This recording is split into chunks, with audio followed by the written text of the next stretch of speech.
gave me a state appointed. And I never had a chance to go to any kind of trial that, pre-trial that my crime partners did, my co-defendants, because they was in adult court, remember? I was in juvenile. So while I was in juvenile, they was having trial in adult court and cross-examining witness and all that. I was not there. So when I turned 18, they sent me to the county jail, homie. I'm squabbing as soon as I get there. As soon as I get there, I'm squabbing with everybody. It's on. I'm like, what's going on? I'm squabbing with everybody. And as soon as I get there, homie, they put me right with the rest of my crime partners, man, or co-defendants, whatever you want to call them. They put me right with them with their court proceedings as if I was there with them prior. I never seen no witness crossing. I'm like, man, this is illegal. Why I never had a chance to go to court and do nothing? Well, I didn't have a chance to do nothing. They just took me from juvenile hall and put me in the county jail and then put me right into their court proceedings. And they had already passed up all of that. Now they're in superior court. See it? So I didn't even have a chance to go and fight. I had nothing. It was pure illegal. The worst case in the history of America is me. I am legend. I am historic. And I am the key factor and reason why all this stuff is going on. I told these folks, when you start seeing online people coming out and telling you what was happening to them in the youth authority and how a lot of the kids and a lot of the inmates in the youth authority was being touched on and destroyed by them damn counselors or probation officers, that's when you're going to know. Then you're going to see those in the women prisons come out. But then when you hear the ones in the men prison come out, that's going to be the final blow. Almost. The final blow, and I'm going to get to that in a minute, I'm going to get back, but the final blow to everybody is when, I'm going to tell you this. Listen, I don't approve of nothing bad. Like I said, I've grown. My music is my music for my fan base, but I've grown. So I'm not out here committing no crimes, doing anything bad to anybody. I'm a family man. I take care of my family, I take care of my kids. Okay, I stay out of drama. I don't hang out. I don't do none of that. I have destinations. I do my job. I get in, I get out. That's how I move. Okay. People say, oh, he move like. I don't hang. I don't hang out with a whole bunch of cats. That's y'all. I told you, we grew past the orange vest gang. The orange vest gang, the cats in front of the GR building. If you don't know, you don't. If you do, you do. We grew past the orange vest gang. We're not a part of that no more, homie. Okay. A lot of y'all ain't in y'all right mind, so you ain't thinking logical anyway. You looking for a quick come up because you ain't in your right mind.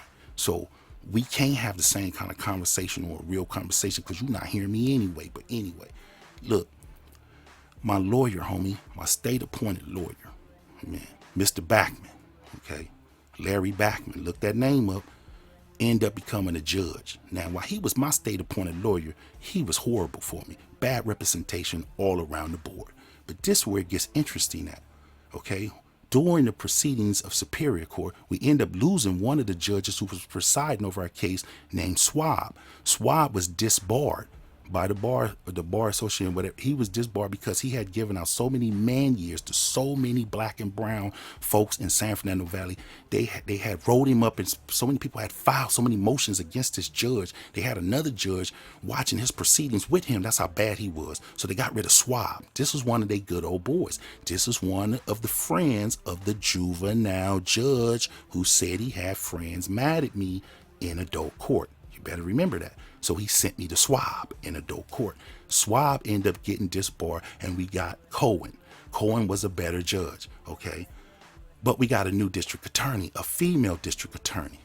And I don't know when it happened, but allegedly my lawyer, Mr. Backman, was having an affair with our new district attorney fighting against us. And somewhere along the line, that's against the law, or that's inappropriate for the district attorney to be doing anything with a lawyer that's representing a client that she's fighting, right? They were in an affair. And from what I heard, allegedly, and from what I heard, he lost his wife because of that, from what I heard, allegedly. That's critical because everything that we were doing in our case, we couldn't understand how she was finding out. Everything we discussed with our lawyer, the district attorney was finding out. How? How was we could never figure it out. And I was finally told later on in the game when it came to a point when I'm never going to tell them I'm guilty because I never did anything wrong. I'm going to fight it to the end. They got to find me guilty. And everybody commended me for that. You the youngest one out of all of them. you've been through so much and you still saying you innocent. You standing on this. We had to fight the case for 3 years, bro. If you know anything about legal system, fighting a case in the jail, in the county jail for 3 years, that's a long time to be fighting a case. Okay. Legendary stuff, you know. A little sidebar, you know, we was the first cats up there, you know what I'm saying, when they was at Supermax. Yeah, back in 92. And we was the cats, this reason why they stopped eating in the dining hall up there at Supermax. It's a cold story, but we the reason that day, I never forget it, but they stopped eating in the dining halls at Supermax because and they never did again, I heard. But listen, anyway, I digress. Look, let's go. Listen, man. So here it is. My lawyer is telling my district attorney everything that we're talking about, our strategy, our next moves, our next this and that. He's giving her the whole spiel, allegedly. And how I knew when trial came, you know, I did not take my deal. My crime partners did. They took, all three of them took their deals. The problem is the district attorney knew our plan. And our plan was, I'm putting this out there. I'm letting y'all know so y'all know this is all real. Anybody been, they know what I'm saying is real. So our plan is my crime partners was going to come back after they took their deals. I was going to call them as witnesses for my trial. So now they can finally come tell the truth and they don't have to worry about being reconvicted of the same crime. So they were going to come down as witnesses for me, you know, and finally tell the truth during my trial. So, cause I didn't take my deal. So the district attorney knew that. So before the day that it came for them to take their deals, she called each one in separately to give them their deals. But the one who did the crime, allegedly, the one who looks just like me, look, you know, we have identical homies. They used to say we was brothers. They used to say my brother was his brother. My daddy just, the dude looked like me. Like we have a lot of similarities, like so many similarities. She knew he was coming back to let me out. She knew it. So she made him answer questions up there on the stand. We don't know this is going on because we back in the holding cells. That's why she called each one in separately to give them their deals so the next one could not hear what she was saying to the next. See that? I didn't have to go in because I was not taking my deal. See that? So whatever question she asked him in the questions in a way where he could not come back then and say that he did any crime and it would be put on me.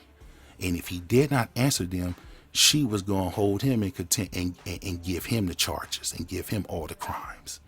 So he either had to answer the questions whatever way she was asking him, or she was going to take the deal away. This is the district attorney. This is bully ball. This is harassment. This is extortion. This is what they do. This is the system. Okay. So she ended up doing what she had to do. We didn't know that. I didn't know that. He knew that, but he didn't tell us when he came back in that cell. He didn't tell us. But the funny thing is before we left that court, how I found out about my lawyer and the district attorney allegedly having an affair is when I came back in for the last session to talk to my lawyer, and then he went back in because he had another client there. So I had to wait for him to do his section with his client and come back to me and tell me some stuff before I left, right? Went back down to the holding cell to go get on the bus to go back to the county jail. Another inmate approached me. A cool dude, a Damu too. You know, he said, look, homie, he said, man, we got the same lawyer. I said, for real? We in the holding cell. I said, for real? He said, yeah. He said, hey, Larry, man, while he was doing my case right now, the district attorney walked up to him and whispered some stuff to him, homie. I heard them talking, homie. I said, for real? He said, look, dog. He said, look, homie, they got something going. They know everything y'all doing. I said, what? He said, homie, they have an affair. I said, get up out of here. He said, dog, they have an affair. That's on me. He put it on all, you know, where he from. They having a, man, that's foul, bro. They know all of y'all moves. He didn't told her everything. I said, oh, man, can't be real. Don't tell me that. So he let me know. But I didn't believe him. I didn't believe him. No, so we went ahead with trial. Went back to the county jail. My co-defendants went on to the penitentiary and got orientated, whatever, and came back so they can go to trial for me, right?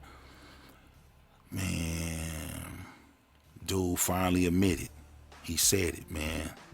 He said it. My lawyer said it. He said it, man. I don't know if you want to go through this. She gonna give you the time. She gonna do all of this. He don't know I know about him and her having an affair, and that Damu didn't told me this. This Damu didn't told me this. Homie didn't let me know. He don't know I know. So he's my lawyer don't know I know. He's telling, man, you might not win this. I don't know if you want to do this. She might twist your crime. When he said that, I said, oh, the twist is in. So we go inside. Now, mind you, we done already picked the jury. The jury loved me. They looking at me. They smiling at me. I'm thinking we probably gonna win this. And the crime partner that supposedly done this and that supposedly she twisted up and made a statement on me that I don't know about, that I just now called back down to be my witness. I didn't call him down to be my witness. His wife is sitting in the audience and she done bought me my trial clothes. So this whole time he didn't have his wife buy me my trial clothes, come to trial. He didn't came down from you know what I'm saying? And you know you didn't did this. You know you didn't walked in here when you took your deal and you didn't did all this, homie. Oh, I was broken. Mind you, I had been in there for 3 years. I went when I was 17. I'm 20 going on 21 now. I'm like, oh, my life is over. How are we going to use you as the witness? You the main dude we need to tell the truth so they can let them know. And you can let them know that you did this, not me. He was coming to do that. He was coming to do that. But she twisted him up. And how the DA twisted him up? Because my lawyer told her. And why my lawyer tell her? Because my lawyer and her was having an affair. It was over. Somehow Judge Cohen, I don't know what he knew, but Judge Cohen wasn't having it. And on the third day of trial, he stopped it. He said, it's too much going on right now. The district attorney went off. Go look at the transcripts. He said, no. This is too much is going on right now. He said, listen, I respect you. He stopped the trial. He dismissed the jury. He said, listen, I respect you for standing on your innocence for all these years. All of your co-defendants are older than you. They have crime records and you're the only one that stood and said that you're innocent and have gone through trial and have stayed in jail this long saying you're innocent. That says a lot. I have children your age and I don't want to see you go do the rest of your life in jail. So I'm sending you to California Youth Authority, SRCC, for an evaluation, a 90-day evaluation. Oh, the DA went off. Your Honor, what are you doing? She was furious. She was going off in the court. He was like, or in the court, I'll find you in contempt and put you in jail. He was going off on her. I don't know what's going on here, but I'm going to send him to Youth Authority for a 90-day observation. And when he come back, then we'll finish. Listen to me. When he come back after a 90-day evaluation in California Youth Authority,